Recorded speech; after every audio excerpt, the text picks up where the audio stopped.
there, my name is Benny Frenshine with Mesopotamian Action News, and I'm reporting live from residential Mesopotamia around the year 2000 BCE. The land here is fertile, obviously, because it's called the Fertile Crescent. Around here, you can find the city-states of Uruk, Sumer, and Akkad. For those of you who don't know, a city-state is an independent unit that contains an urban center and is surrounded by an area for agriculture. Mesopotamia is destined to be the modern state of Iraq, actually, fun fact. The two rivers that border Mesopotamia are the Tigris and Euphrates rivers. Later we'll be talking to Hammurabi, as well as a priest, a modern Mesopotamian housewife, as well as a very successful architect. We actually have another special guest. We're going to tell you about him later. But first, to our local Mesopotamian weatherwoman, Madipa. Hey there, Madipa. What's going on with the weather today? Thanks, Benny. Today in Mesopotamia, the high is 64 degrees Fahrenheit. However, the winds from the Persian Gulf are cooling things off. There was some scattered flooding yesterday. Unlike the Nile River, which floods in 3 reliable stages, the Tigris and Euphrates are so unpredictable, there's always a chance they could flood today and be devastating. Conditions are ideal for agriculture today due to the floods. The rivers are creating more and more silt and extremely fertile sediment every day. Without the rivers, agriculture would not be possible in this hot, dry climate. Back to you, Benny. Thanks, Madipa. Okay, to tell you more about that, we go to our field reporter, Catalina Nauert, with a Mesopotamian farmer. Take it away, Catalina. Thanks, Benny. I'm here with John Flasberg, a Mesopotamian farmer, who is going to tell us about the silt production in the rivers and other aspects of Mesopotamian agriculture. Thanks. Well, I'm a very successful farmer, especially in these unpredictable flooding seasons. The Tigris and the Euphrates rivers deposit silt, which is nutrient-rich soil that creates fertile land. This fertile land makes it possible for agriculture to reach Mesopotamia around 5000 BCE. As we mentioned before, the rivers flood so unpredictably, it was important to create irrigation systems in order to continue agriculture in Mesopotamia. It took a few thousand years, but we managed to construct canals to transport water to the fields and away from the urban centers. Once we contained some of the flooding, agriculture flourished. Barley was an ideal crop for the hot, dry climate in Mesopotamia, and it became the main cereal crop. John, can you tell us more about how agriculture has affected Mesopotamian society? Of course. Since agriculture was developed, we got a steady source of food. People were able to settle down, and that's how we got city-states and even social stratification. People were able to settle down and pursue other jobs. That's how we got kings, tax collectors, artisans, and farmers. Everyone was able to work together in a set environment. Thanks for your insight, John. And now back to you, Benny. And now we have a segment with our field reporter who has recently had an interview with a Mesopotamian tax collector. What do you got for me, Catalina? Thanks, Benny. I'm here with a tax collector. So tell me, is it true you're the most hated man in Mesopotamia? Well, despite the futuristic beliefs about taxes, the Mesopotamians believe taxes are an economic stimulus that helps support the infrastructure of the society. So to answer your question, no, I am not the most hated man in Mesopotamia. I don't really know who that award goes to. Thank you, Mr. Sully. And now to my interview with a Mesopotamian merchant, Mike Wazowski. So, Mr. Wazowski, what can you tell me about Mesopotamian trade? Well, Mesopotamia participates in long-distance trade in order to circulate goods and ideas. We use a barter system in order to trade for new weapons and modes of transportation. Bronze, tools, pottery, and the potter's wheel are all goods and materials in the Mesopotamian exchange. In addition to a barter system, Mesopotamians have a currency in order to trade. Over time, trade expanded to be trans-regional. Thank you, Mr. Wazowski. Next, we're going to have an interview with a Mesopotamian architect. Hello, Raymond. Please explain to us about Mesopotamian architecture. Well, Mesopotamia has some beautiful architecture such as the ziggurats. The ziggurats are temples that are crafted of sun-baked bricks. They're in the shape of a pyramid, but they have a flat top. There are several tiers with a ramp leading up to the flat top. On the top, religious priests lead spiritual lessons, so the ziggurats have a religious significance.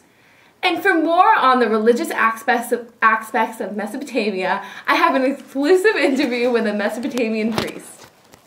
So, Mr. Priest, I hear you perform religious rituals to take care of and appease the gods on the people's behalf. What can you tell us about this? Well, there are some things I'm not allowed to say. But as you said, my job is to take and appease the gods. They have a very unpredictable nature, as you can see from these capricious, flooding rivers. How is the role of the priest chosen, and how many priests are there? Well, generally, priesthood is passed down from father to son. Depending on the size of the temple, there could be hundreds or thousands, not necessarily thousands, that's ridiculous. But there could be many priests trying to appease the gods. There are different levels of priests, the highest being, of course, the highest priest. And different priests have different jobs, including interpreting dreams, predicting the future, and driving out evil spirits. Sounds like quite a job. Thanks for taking the time to tell us about I it. hear voices in my head.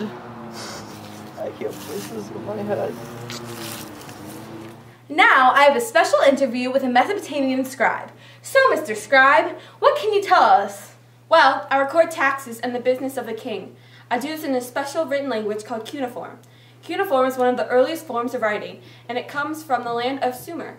And it was initially a system of pictographs. First, I get some wet clay tablets, and I write on them with a stylus. Then I wait for it to dry. Many other societies adapted cuneiform to create new languages. Thanks, Mr. Scribe.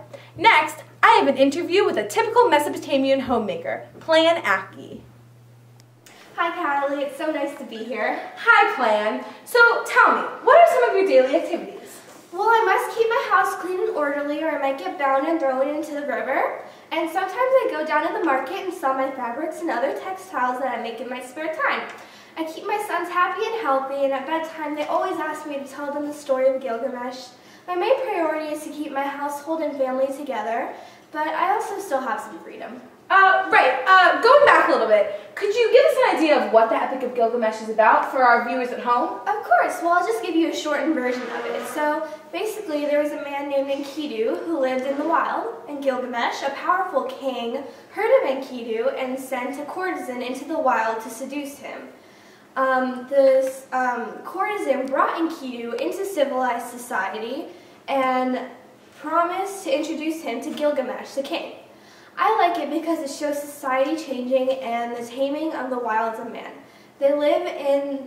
I think my sons like it for the prostitute part, though. Ha ha ha! Let's return to your freedom part. You mentioned earlier, how has Hammurabi's laws affected you? Well, if my house is unorderly, I can be thrown into the river or even divorced. The laws really enforce the whole an eye for an eye concept. For example, law number 196 states, if a man has destroyed the eye of another free man, his own eye shall be destroyed. Sounds quite harsh. Please, one last question for you. What's it like being a woman in Mesopotamian society? Although my standing in society has been getting lower and lower, I still enjoy some freedoms. Like, for example, I can own my own land and keep my dowry and even participate in trade. I might get some dirty looks for it, but it's definitely worth it. Thanks, Plan. Now we'll go to an exclusive interview with a famous Babylonian king, Hammurabi. Hi, Callie and I are here, and I'm on a search to find King Hammurabi. He was spotted here just moments ago, and King Hammurabi! King Hammurabi! King Hammurabi! Wow, a news crew I didn't see. Or hear. How do you rule over your kingdom, and what specifically sets you apart? Well, actually, I am the first king of the Babylonian Empire. I ruled from 1792 to 1752 BCE, and I extended my control over all of Mesopotamia because I won a series of wars, more than one. See, I played the Game of Thrones, and then I won. Once I had control over all of Mesopotamia, I used a law code which everyone knows as Hammurabi's Code. Because I made them! Damn, I'm amazing. These are the first recorded laws in history. I showed my superiority by recording the laws on stone tablets standing over 8 feet tall. It shows everyone, basically, that I am bigger than them. There's usually a statue of me on top. It's awesome. Actually, the tablets are written in cuneiform. Lots of people say it differently. I say cuneiform. In cuneiform script.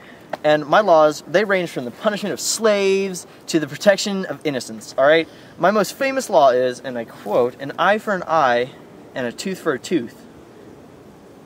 It's exactly what it sounds like. You take out somebody's eye, I'm gonna put your eye out. Yeah. Alright, I became the most famous ruler over Mesopotamia because of my law codes, alright? I'm the best that anyone has ever seen. Interesting. Thank you, Your Majesty, thank you. And now back to you, Benny. Well, that's all for your local Mesopotamian action news tonight. From Cataly, Madiba, and myself, good night and stay classy, Mesopotamia. Thanks for that awesome weather report, Madiba. Oh, I got it. The prostitute brought Enkidu into civilization. I could have done it! It doesn't have to be perfect, but you just make it bad. Oh my god. What's funny? King Hammurabi! King Hammurabi! King Hammurabi! Hey, okay, hi Cataly, how are you? How do you rule over your kingdom? What specific?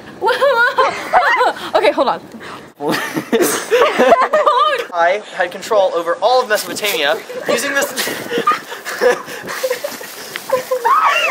Look at me, I'm beautiful. Once Empire, and what specifically? I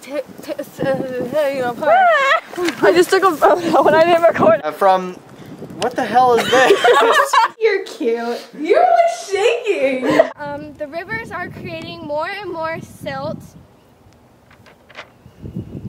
Actually, around the year 20,000 BCE. The land here is No, fertile. it's not 20,000. Residential Mesopotamia in the year Mesopotamian scribe. extended my control over all of Mesopotamia because Well, Mesopotamian participate.